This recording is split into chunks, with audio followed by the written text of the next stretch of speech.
हम लोगों ने पिछले क्लास में पढ़ा था तत्पुरुष समास के 6 भेदों। अभी हम लोग पढ़ेंगे तत्पुरुष समास का एक भेद है द्वितीय तत्पुरुष समास या कर्म तत्पुरुष समास। हम लोग जानेंगे कि द्वितीय तत्पुरुष समास को कैसे पहचानेंगे। वैसे तत्पुरुष समास के विषय में हमने बताया था कि तत्पुरुष समास को पहचानने का एक ट्रिक है कि जब भी तत्पुरुष समास के समस्त पद का विग्रह करते हैं, उस विग्रह करने के बाद से दोनों पदों के बीच में द्वितीय से लेकर सप्तमी तक की कोई न कोई विभक्ति चिन्ह निश्चित रूप से आएगी। अगर द्वितीय से सप्तमी तक की कोई विभक्ति चिन्ह आती है तो हम ये मान लेंगे कि वह तत्पुरुष समास का ही उदाहरण है। लेकिन अब तत्पुरुष समास के जो भेद हैं 6, उन 6 भेद से तत्पुरुष समास का ये द्वितीय तत्पुरुष समास को कैसे पहचानेंगे, क्या उसका पहचान है, वो हम लोग जानेंगे परिभाषा के माध्यम से। परिभाषा में बताया गया है कि जिस समासिक समस्त पद के पूर्व पद में द्वितीय विभक्ति रहे उसे द्वितीय तत्पुरुष समास कहते हैं। पूर्व पद अर्थात पहला पद, यानी कोई भी समासिक समस्त पद हमारे सामने आता है, उस समासिक समस्त पद का जब हम विग्रह करते हैं तो उस विग्रह में पहला पद और दूसरा पद, उन दोनों पदों के बीच में यदि द्वितीय विभक्ति आती है और वह द्वितीय विभक्ति यदि पहले पद के साथ है तो उस तत्पुरुष समास का नाम हम द्वितीय तत्पुरुष समास रखेंगे। जैसे उदाहरण दिया गया है अग्निभक्षी, अर्थात अग्नि को भक्षण करने वाला, अर्थात अग्नि को खाने वाला। दिया है गिरधर, अर्थात गिरि को धारण करने वाला। जलधर, जल को धारण करने वाला। पाकिटमार, अर्थात पाकिट को मारने वाला। फिर दिया माखन चोर, माखन को चुराने वाला।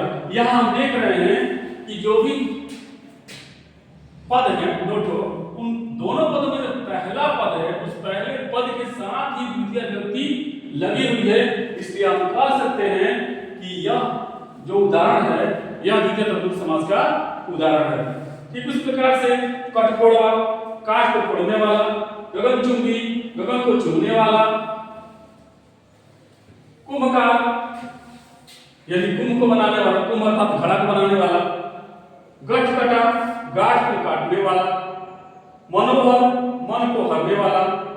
शत्रुघ्न, शत्रु को मारने वाला। यशोदा, यश को देने वाला। इस प्रकार से हम देख रहे हैं कि जो भी पहला पद समासिक समस्त पद का जब विग्रह कर रहे हैं तो पहला जो पद है उस पहले पद में हम देख रहे हैं कि द्वितीय विभक्ति है। अगर इस प्रकार का उदाहरण हमें मिलता है तो वह द्वितीय तत्पुरुष समास ही होगा। एक उदाहरण है गिरहकट, एक है गिरहकट, गिरहकट अर्थात गिरह को काटने वाला, गिरह को काटने वाला।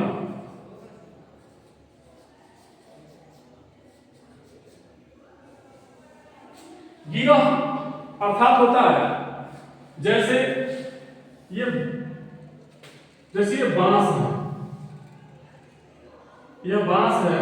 इस बांस में कहीं कहीं देखते हैं कि ऐसा ये होता है, ठीक है, और बीच में ये सब खाली खाली होता है, इसमें खाली खाली होता है, ठीक है। तो ये जो बीच में रहता है ना, इसी को बोलते हैं गिरह। तो इस गिरह को जो काटने वाला होता है उसे ही बोलते हैं गिरहकट इत्यादि। और आपको बता दें कि यह जो गिरहकट है यह भी है, ये विधियाई क्वेश्चन है और एक है